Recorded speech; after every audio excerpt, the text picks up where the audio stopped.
Hello, coronavirus germs. Oh, my God.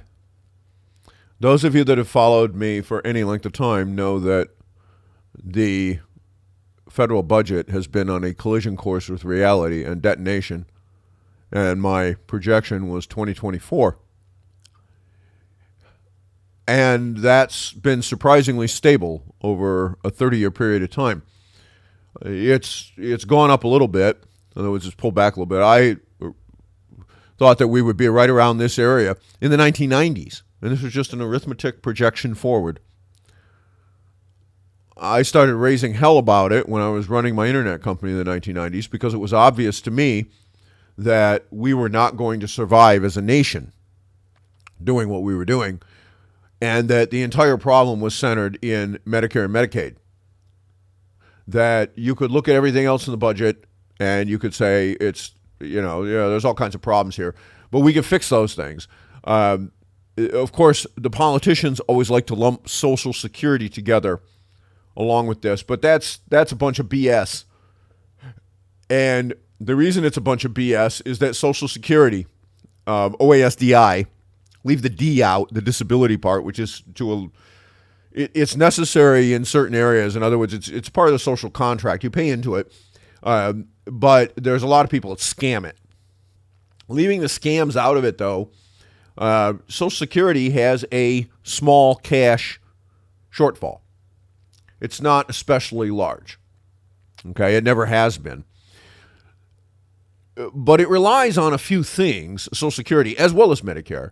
Medicare is a wreck, is a train wreck. It's a literal dumpster fire, and it's been a dumpster fire for a long time because Medicare has, for the last number of years, only funded about 20% of its spending with taxes. Social Security, on the other hand, is at about an 18 to 20% shortfall. Okay, so it funds 80-ish% of its spending with taxes. That means we can fix that one. Now, you're not going to like any of the ways that we can fix it. One of them would be, of course, to increase tax rate. The other would be to lift the caps to some extent. You wouldn't have to lift them all away, but we could lift the caps to some extent. Pardon me, my coffee is delicious this morning. And by doing that, we would bring in more revenue, and therefore we'd be able to pay the benefits. And you don't need to do it to the extent that you think you do, because it doesn't have to be cash revenue neutral. There is a stack of special issue treasuries that are in the Social Security cabinet. They have to be shifted into the general obligation cabinet. Okay, in other words, they become public debt as those are cashed in. However, the reality is that the designers of the Social Security system built it that way on purpose because they understood that there would be baby booms and baby busts. And because the number of children that people would choose to have over time would vary, that there would with a lag of 50 years, be periods of time when there would be a lot of demand on the system, and there would be periods of time when there'd be less. And so as a result, they designed the system to have this buffering mechanism in it. And that's actually not a bad idea, other than the government turning around raiding it, stealing all the money, which they have done. This was a point of contention between myself and my father. He tried to claim, oh, no, that's my money. I said, well, Mr. Asshole, you already voted to spend all of it. You can't spend the same dollar twice. We had a number of debates about this, and he, being an accountant, an actual CPA, a no bullshit CPA, understood exactly what I was talking about and that I wasn't full of it. And yet, he eventually, the fingers go in the ears, and la, la, la, la, it's my money, la, la, la, la, it's my money, la, la, la. Yeah, okay, you voted for all these blue people who already blew the money. Yeah. But the Social Security problem, again, is not nearly as severe as people make it out to be. The Medicare problem, on the other hand, is a dumpster fire and always has been. And when you add in Medicaid, it becomes an even bigger dumpster fire. When you look at this monthly receipt and outlay data for April, this is what happens when you shut the economy down. Nobody pays any taxes. No corporate income taxes, no customs duties, no miscellaneous, and no individual income taxes. And oh, by the way, the FICA and Medicare taxes also go way down. And so this, on the left side of the sheet, this looks really nasty. And yet at the same time, you expand all the spending on the right side of the sheet. But that's not where the real problem is. And the outlays are not just about the CARES Act either. They're about a bunch of other things, which, frankly, should scare the living hell out of you. The government has turned Medicare into a piggy bank and is using it to prop up hospitals who were incentivized to code COVID, and they have done so, and they have looted the Treasury to an utterly ridiculous degree. They've collected the money, too.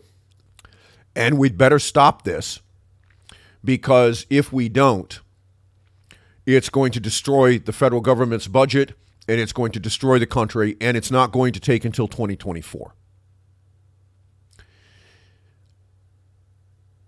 This goes all the way back, as I said, to the 1990s when I was running my internet firm and when my father was still alive.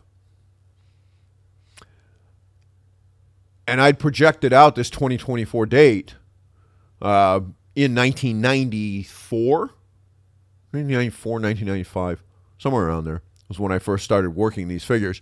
And the reason I did it was that after we got past the first couple of employees, I started offering employee health insurance.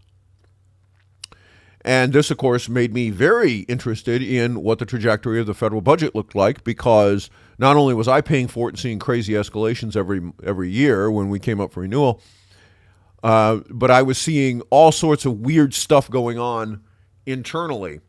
And as the person in a relatively small firm who had access to all of the data, including the individual ratings for all the employees, highly confidential information and protected under HIPAA, at least allegedly, I knew exactly what each employee was costing to have on the payroll in form of health insurance premiums. The employees didn't know this, but I did. And I've written many articles about the pervasive incentives for discrimination, which, by the way, is illegal, yet they're there. And if you think they don't happen on a daily basis, you have rocks in your head. They most certainly do. Any company that doesn't do it is at a severe disadvantage. One of the ways that many of my competitors got around this problem originally was they didn't offer any health insurance at all. Of course, Obamacare tried to make that something that you would be punished for.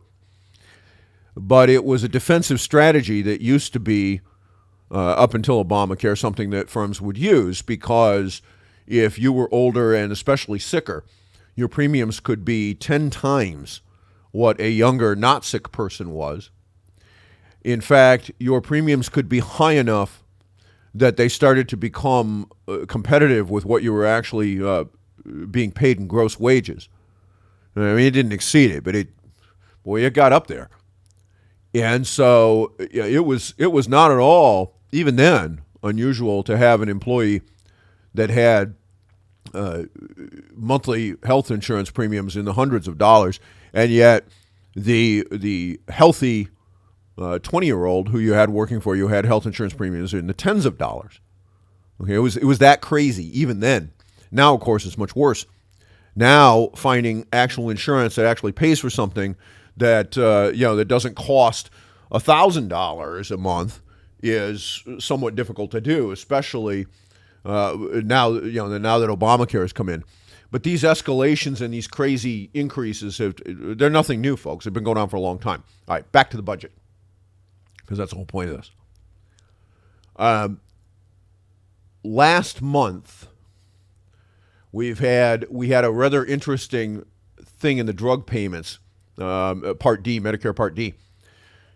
People didn't fill drug prescriptions. Now, that doesn't really surprise me all that much, because they were, just not doing it. They were, I don't know if they pulled it forward the month before or whatever, but there's a run rate on this. It's a relatively large amount of money, but it's not crazy.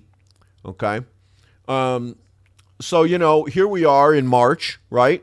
And that's 6 months through the fiscal year, so about halfway. And last fiscal year, we ran about an $80 billion run rate for Medicare Part D, which, by the way, is a very small amount compared to the more than $1 trillion spent by Medicare and Medicaid. So everybody screams about Part D being such a budget buster. It really isn't. But last month it was only $96 million. Okay, we didn't even break the $1 billion threshold. Which, you go, what? Well, that it is what it is. Apparently, everybody pulled forward their stuff. Well, now we're back up to where we were, and we're running about $8 billion. So that's 96. Okay, well that's from 80. Okay, that's a pretty substantial increase. That's 12-13%. The total spend thus far, this fiscal tracking against last fiscal, is up 16%. But the 900-pound gorilla in the room isn't there. It's in the single-month payments to hospitals and in the Medicaid grants. The Medicaid grants are, and folks, when I first saw this, I wasn't even sure I believed it. Now remember, Medicaid is for poor people, right? So basically the way you get it is by being unemployed. The Medicaid spend last month was up 31% on a month-by-month basis. 31%. But that, boy, folks, that's a lot, man. That is a big deal. We should really pay attention to that. Folks, those people are pikers.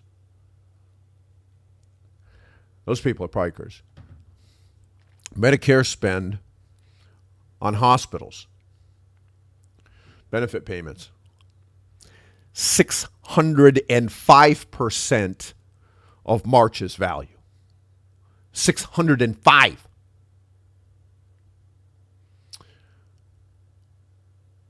That's crazy. The hospital spend for last month was $118 billion, including administrative expenses, not including them 117,716. To put some perspective on this, in the month of March, it was $19 billion.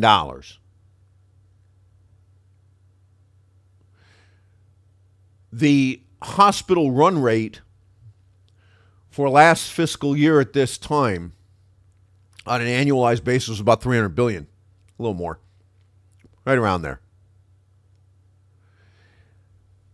And we were on track for, March was a little lower, and that was, again, because people deferred things, right? But we were on track for a, 6-7% increase in the total. This month, should this be continued, would track, oh my God, 300 or 400% of folks. If you think that the CARES Act and the handouts are about that and the loan guarantees and stuff like this, no, the collapse is going to come straight out of here. If you think that hospitals are not upcoding everything they can and coding everything COVID, whether it is or not, and taking every penny of money out of the federal government that they can, that's all unfunded, by the way. Remember, Medicare is almost completely unfunded. You're dead wrong. You're just dead wrong. $117 billion in 1 month. The over 65 cohort in the United States numbers about roughly 50 million people. Okay, now those are the people who are nominally entitled to Medicare. Last month alone, every single one of those persons,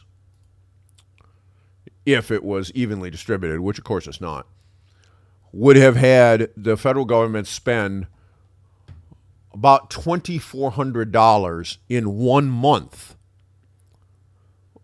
on medical care. Hospitalization, not routine medical care in doctor's offices and places like this, but hospitalization. Now, interestingly enough, the supplemental, which by the way pays for that pays for the rest, okay, benefit payments, all right. So that's your doctor's offices and things like this. That approximately doubled from March to April. Okay, and just for some context on that, March was down substantially from its run rate. Okay, so if you look at where the run rate was going, we were it was down maybe 30%. So the doubling is bad, but just to put some context on this, it wasn't catastrophic. We actually didn't go up that much more in the supplemental side over baseline. Okay, so the baseline on a run rate basis ends up being 350 billion, 300 billion, somewhere to 300 350 was the expected range for this year, full year. And we're at 36 billion for this last month. So, it's up a little bit above baseline, 10-15%, which, by the way, probably tracks about where COVID patients are. Now, remember, we have had a lot of COVID patients, and the majority of the really bad ones are out of seniors, but only a very small percentage of the population, we're told, has had this disease, and therefore only a very small percentage of the population. And yet, oh my God, they're responsible for all of this. That's not the way it's working. The Treasury is being looted. Why is it being looted? It's being looted on purpose. Let me point out that we have an early intervention protocol out of California, critical care working group, that nobody wants to talk about. Nobody wants to talk about. They have a protocol that they have come up with that works in almost every case. It also, by the way, tracks with what Fauci and others, Fauci tried to run the scare tactic on kids. This odd thing that's showing up in a few children looks like Kawasaki syndrome. Very few cases, but not zero. Okay. Interestingly enough, what would you do for that if that presented in your hospital? Well, what you would do is almost exactly what these people came up with as a protocol. And they have been using it on COVID patients. They're not the only one who's come up with this. There's been a couple of other medical groups who have come up with it. It is exactly the opposite of what the WHO and the CDC say. And basically what it boils down to is methylprednisone, which is an injectable form of a corticosteroid. Warfarin, which is a blood thinner. My father was on it in the last few years of his life. And IV vitamin C in fairly high doses. And they have found that when they do that virtually everyone that they do this with, they arrest the course of the disease. Because the severe, and only, folks, if you intervene fairly early. Once someone gets into the critical unit, they get into the ICU, they're in the ICU because they are suffering from the side effects of this. And they have found, and this is where all these people talk about weird things like ferritin numbers being out of scale and things like this. This stops that progression and stops people from dying. But is anybody talking about this? Well, there was one person talked about during the hearing yesterday. One person. But no. We got to do clinical trials with all these expensive on-patent drugs. Why? Oh, well, for the same reason that the hospitals are looting the Treasury Department. Folks, I had put out there that by 2024, the budget was going to collapse, that we would have some kind of currency dislocation event. Not quite sure exactly what form it's going to take, but it was obvious that it was going to occur.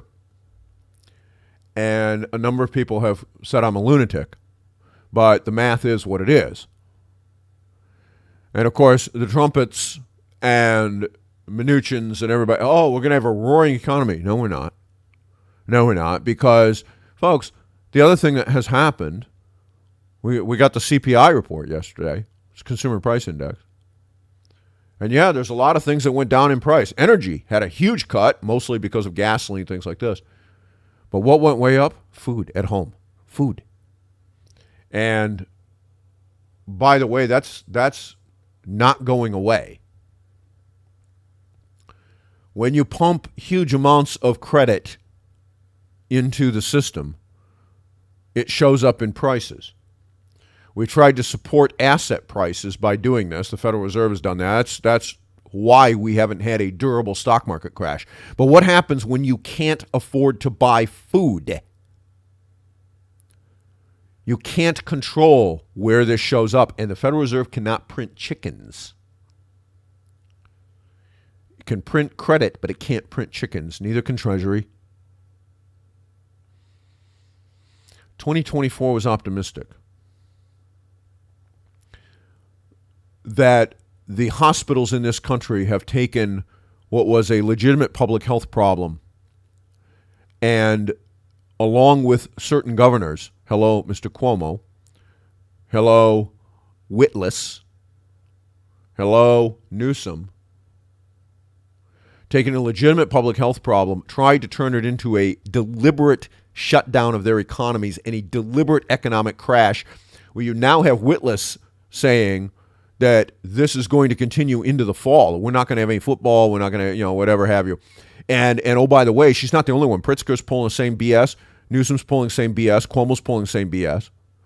We have the governor of Oregon who has explicitly gone beyond July 4th. And by the way, Newsom has made the same sort of noises out of California. This isn't about public health anymore.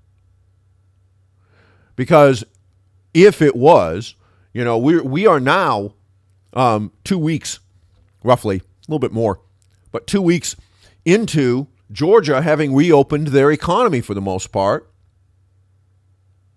and Tennessee, and some other states. And where's the huge spike in cases? Where's the huge spike in deaths? Oh, by the way, remember, folks, that it takes 5 days once you become infected for you to become symptomatic. We are now 3 of those generation times into this experiment. 3, not 1, not 2, 3.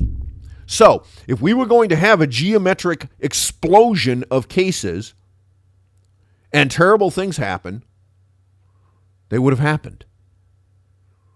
They didn't happen. That's not speculation anymore. They didn't happen. Rand Paul skewered Fauci yesterday with good cause. But folks, if you're running around with your hair on fire, tell me why your hair's on fire. The area that I live in today has very, very few confirmed coronavirus cases. In fact, the last 2 days on my little dashboard in this county, the gross number of ads has been 0. That's right. 0. Has Tennessee had some cases? Yeah, it has. Yesterday was 500 confirmed cases,